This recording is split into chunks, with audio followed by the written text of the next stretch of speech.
Hello again, everyone, and welcome back to Reddit Aliens. I am John, and as always, thank you so much for being here.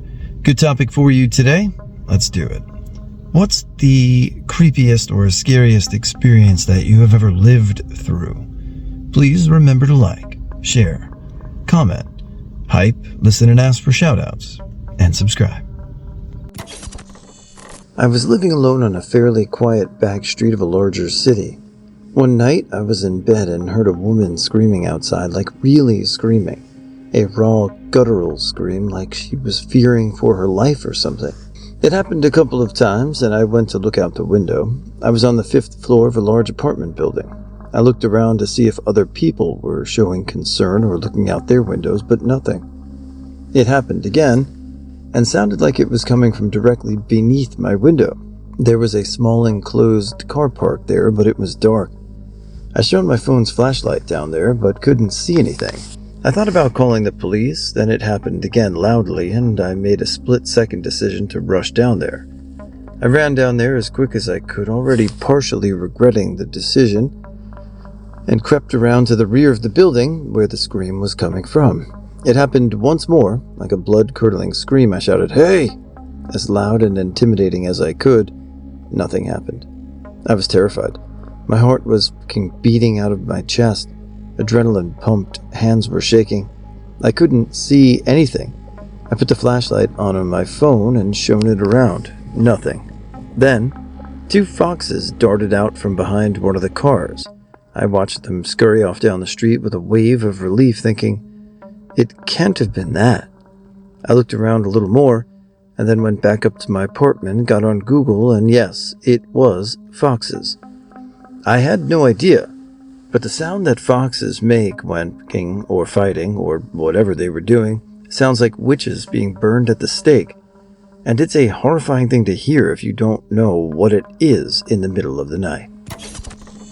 I will always remember this so vividly as one of the scariest experiences of my life.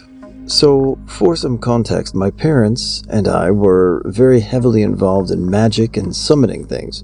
They did that very often, but they were not good at it, as they had all of the technique and knowledge to do it, but they lacked a clear or positive headspace.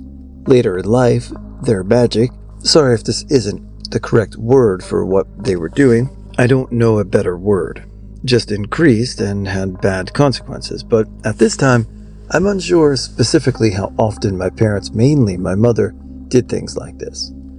She had made me sit with her during rituals or Ouija sessions, as she and my father said that I was a beacon. It made sense too, since I had spoken to my mom's dead father and told her details that even I didn't know that I knew about him. I'd been talking to spirits ever since I was a young child, and I've taken numerous pictures of spirits and just generally attracted weird things and people. So, to what happened. I remember that night that I was being particularly annoying, and whatever happened, my parents ended up sending me to bed early.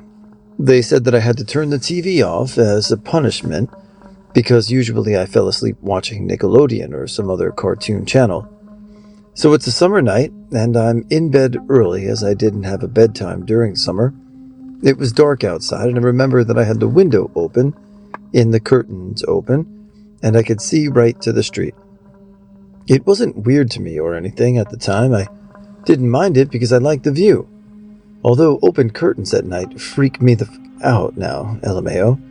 So I was just killing time laying in bed in the dark playing with a bunch of toys.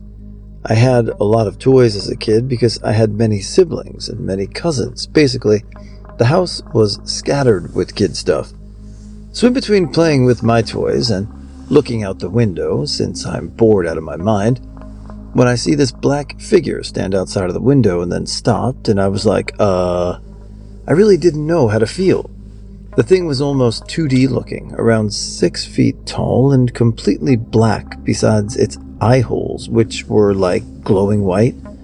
Now, that was bad enough, but instead of just standing outside my window, it flew into my room and started stomping toward my bed. It was so deafening it sounded like it had big heavy shoes on, and literally the only reason I knew that sound was because my dad was a corrections officer at the time, and his uniform had these tactical-like boots, and whenever he walked in them, the sound almost boomed in my ears. So that's when I got scared, and I started screaming my lungs out and throwing toys at the door. To this day, I really have no idea how no one heard that stomping, how no one seemed to hear me, or if they ever heard me in the first place, or even how long I was screaming. But after what felt like an eternity, my godmom finally opened the door and was like, "What the fuck are you doing?" And the thing disappeared. I told them what happened, and my mom let me sleep in her bed. For some really weird reason, they didn't believe me. It was weird because I never lied to them about things that happened to me, and they were actively summoning shit, but yeah, very scary. Alright, so a couple of shout outs today. The Cryptid Sleeps. There you go. So thanks for listening and for your comments and listening for as long as you have. And out to Ms. Witch Hazel 308's daughter, Donnie. I hope you are enjoying and having a great time. Thank you for your support, and we look forward to bringing you more stuff throughout the time. So be excellent, have a great day, and we'll see you tomorrow. In 2002, when I was around 8 and before cell phones had service in my neck of the woods, I was staying over with my grandparents in the country. They usually invited me over for a long weekend once a month. Their home was my home, and their kids like my cousins.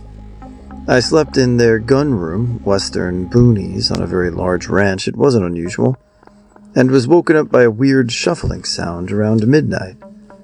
I roll over, and in the doorway is a person on their knees, backlit by the hallway nightlight. I couldn't see their face. The person crawls in and sits at the foot of the bed, just sitting silently. I can't remember the next events, but eventually the shadow is molesting me. I'm terrified, so I threaten to scream, and the shadow tells me they have a gun, so just lay there. The shadow escalates, and I guess my little brain weighed the consequences and threatened to scream again, gun or not. Shadow backs off the bed and out the doorway, the shape looking like it was facing me the whole time. It sat in the backlit doorway for what felt like another 30 minutes before closing the door. I didn't sleep again that night, staying in that room till my dad was due to pick me up. Later, after a mental breakdown, my parents confronted my grandparents, and they told my mom that their son was just tickling me awake. Honestly, the experience is whatever now, but sometimes I still shoot up in bed and think I see a black silhouette kneeling in my doorway. It's the crawling. I used to live in a fairly small town where there wasn't much to do as a teenager. One of the things that I learned to enjoy from my parents was visiting antique stores and looking at all of the interesting old things.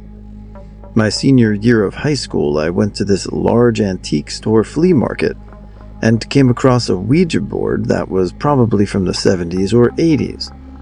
I was a pretty skeptical agnostic at the time and thought it would be a fun thing to do with friends. Nothing crazy happened except that I had my first instance of sleep paralysis around that time. The next year I went to college and brought it with me. My friend and I convinced some girls from his dorm to try out the Ouija board, oh boy, in a small cemetery on campus where the old landowners from the early 1800s were buried. That night, I stashed the board under my bed and went to sleep.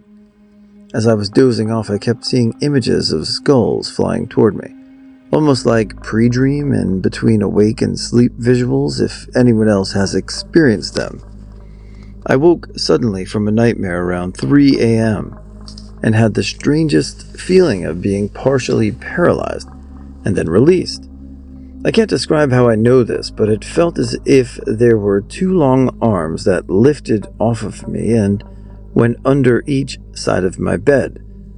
Creeped out, I looked out until my bed was under my bed to find the Ouija board. I didn't want to be alone. So I was going to go to the 24-hour campus library. As I was leaving, my neighbor from across the hall came out of his room. I told him about the experience, and he said he'd be willing to walk around the room with a picture of the Virgin Mary that was supposedly blessed by a holy man in Mexico. I was wary, being a skeptical agnostic, but figured it couldn't hurt since I was so creeped out. The next day I gave the board to that neighbor. I was glad to be rid of it and forgot all about it. A couple years later I was in a bar with some friends when who should I see but my old neighbor. After we caught up a bit, he says, "Hey, do you remember that Ouija board that you gave me?" I took it back home and gave it to my mom. She said that weird things like lights turning on and off and hearing noises had been happening ever since she got it. She burned it. Sort of anticlimactic, I know, but that year of my life when I had the board was pretty bad. I'm still slightly skeptical, but more open-minded about the supernatural. I definitely don't want to play with any more Ouija boards. Good. More creepy or odd than horrifying, I thought when it happened I was very spooked. Two friends and I were driving overnight from Chicago to Denver. We were doing rotating shifts, one driving, one awake in the passenger seat to keep the driver up and one sleeping in the back. So I'm driving during the graveyard shift, and I don't know how many of you have driven through the dead of night on I-80 in Nebraska, but west of Lincoln, it is desolate. So we're doing the really rural part of the journey. Rain had been coming and going, and we were driving pretty cautiously as there's no lights out there or anything. We were pretty west of Lincoln by this point, and couldn't see really any sort of sign that we were passing small towns or what. We probably were, but pitch black of night. It's around 2 or 3 in the morning. We hadn't seen a rest stop as even a turnoff for over 30 minutes or so. Keep in mind, we are in a vehicle, literally nothing. Suddenly, to the left of the car on the median, the headlights pass over 2 hunched figures in flames and straw hats. Walking the same direction we were going, I'm quiet for a second, then ask me to stay awake, and I fully describe it. Then ask my awake buddy if she also saw them. "Yep," she says tentatively. We hadn't seen any broken down vehicles or houses with lights on nearby. We also took probably a good 20 seconds to acknowledge that we indeed had seen people on the median at 2 to 3 in the morning, literally in the middle of nowhere. Also, we didn't have cell service, so there was no one to call really. And for what? To this day, we call this the Children of the Corn in Nebraska. I was once at my girlfriend's townhouse, and they had a backyard with a shared fence with a family or group of families. It was dark night, but one of those nights when the light of the town reflects off of the clouds, so it's eerily light out. The fence between the town home and the family house was old and worn out, so you could see through the gaps if you really focused. We heard a blood-curdling scream, "No!" followed by an immediate soul-crushing inhale. There was probably 50 feet between the glass sliding door we were at and the fences. They had their floodlights on, and it illuminated the silhouettes of the parents crying. Peering through the fence 50 feet away, you could see a body swaying from the tree. Their son had hung himself and discovered it when, in the dead of night, when their dog ran out to the backyard and activated the floodlights. We could only see through the smell of and the small gaps in the fence and the shadows of the family experiencing it in real time. Still gives me chills every time I talk about it. I was driving home from Target at around 8 p.m. at night and got the feeling that car behind me was following me. I started taking a very weird, circuitous way, and they started and stayed behind me, not tailgating me, but close enough to not lose me. Finally, they turned and I breathed a sigh of relief until I turned on a side street, saw an idling car with its lights off, and the headlights came on, and they started following me again. I was freaking out and drove as fast as and safe that I could to the small town called police station. When they saw me turn into the parking lot, they sped off. I sat there until my adrenaline calmed down a bit, and then I drove home and promptly burst into tears. Closest I've ever come to living out a horror movie. When I was 19, I was 7 months pregnant with my oldest daughter. I still lived with my parents and came home after work at 11:30 p.m. I usually got checked that the vehicles were locked before going inside, but this night I was overcome with a sense of immense fear. I wouldn't even look toward my parents' vehicles and hurried into the house. 20 minutes later, a guy is knocking on our door, telling us that my parents' SUV was on fire and to get out of the house, saving our lives, and we called 911. There was a serial arsonist on the loose in my town, and when he was caught and he confessed, he admitted to watching me come home that night and how he was preparing to hurt me in case I had caught him, but I never looked over his direction as he was sitting in my parents' SUV when I had arrived home. It took years before I was able to bring out that smile at night alone. Mine is a little different in that it doesn't involve anyone doing anything bad, just nature being nature. I was about 10 and living with my aunt and 2 younger cousins. Littlest one was barely 3. My aunt decided to run to the store for cigarettes real quick. The convenience store was so close I could probably bike there and back in less than 20 minutes. It was a beautiful afternoon around 4:30 or 5. We knew our neighbors and could get them if we needed help. It was a totally reasonable thing for my aunt to do. Minutes after she left, the whole sky got dark. My aunt had a fan in her bedroom window upstairs that had 2 sets of blades, one for pulling air in and one for pushing air out. Suddenly we heard it making a crazy noise.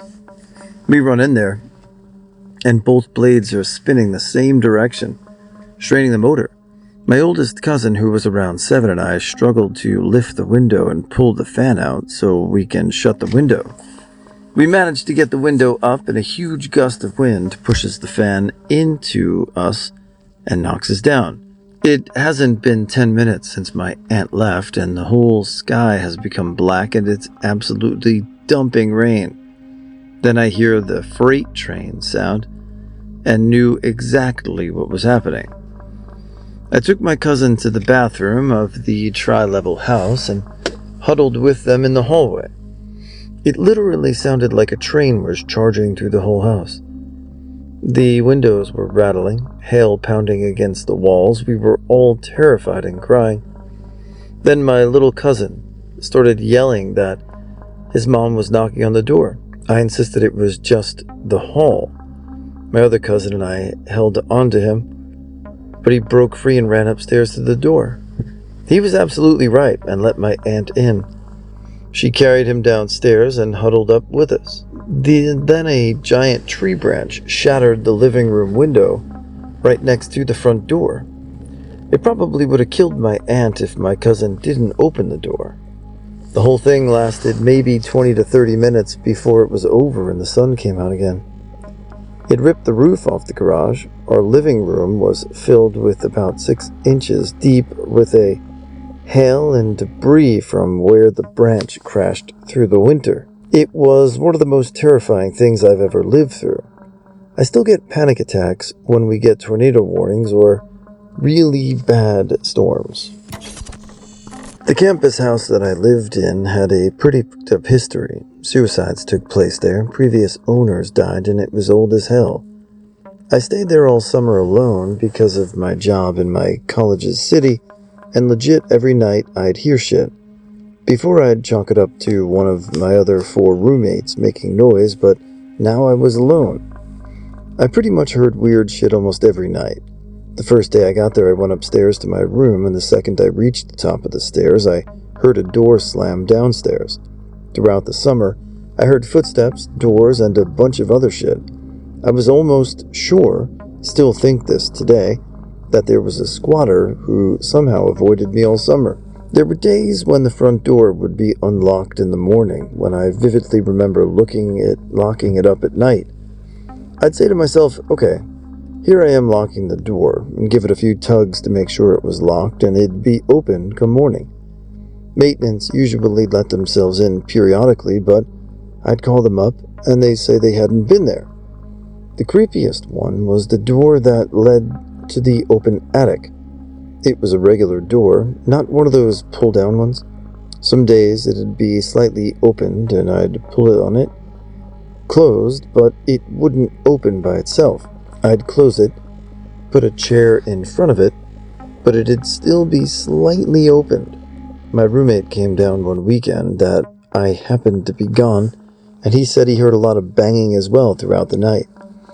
One day I straight up yelled, "If there's anyone squatting here, I literally do not care, and you can stay. But let me know you're here, and we can set up some simple ground rules. I'm chill." I thought I heard some rustling from the basement, but nothing ever happened. Funny part is, if there was a squatter, I wouldn't have cared too much. It's the college house, so if someone wanted to be my roommate for the summer, I would have been totally okay with it as long as they weren't a psycho. Creepy experience. Back in the early 90s, when I was a kid, our family home had a driveway with a gate between two large stone eagle statues. This was a sleepy little town in Yorkshire. It was a quiet area. You'd see a vehicle on the road maybe twice an hour. One morning we awoke to discover that one of the eagles was missing. Not only that, but there was no damage done. It was a perfectly smooth cut, and there was no debris left behind. Also, the gate wasn't far from the house in a very quiet area. Yet nobody heard anything. Weird. Almost a week later, the neighbor from down the road visits and tells us that he'd found our eagle at the bottom of his skip. So he returns it, and it's pretty much in perfect condition. Perfectly smooth removal. More weirdness. Then a few days later, I'm alone in my room, sitting on the windowsill that overlooks the front of the house when I see a black stretch limousine turn the corner and come down our road. Not something you'd expect to see in the middle of the afternoon, so I watched it. It parked up right outside of our gate, and then this guy gets out. He looks like something from the early 20th century, like an old-fashioned driver, with one of those driver hats, which he took off upon exiting the car, and gloves on. He looks totally bald, too. Not even eyebrows. He walks over to the post that had the eagle on top of it, and he runs his hand over the smooth bump, looks around for a while, and then gets back into the limousine and drives away. I can still picture it today. One of the weirdest things I've ever seen. When I was 10, me and my sister, who was 7, were staying at my nan's, and it was a glorious sunny day, so my nan decided to take us down to the river, about a 30-minute walk from her house.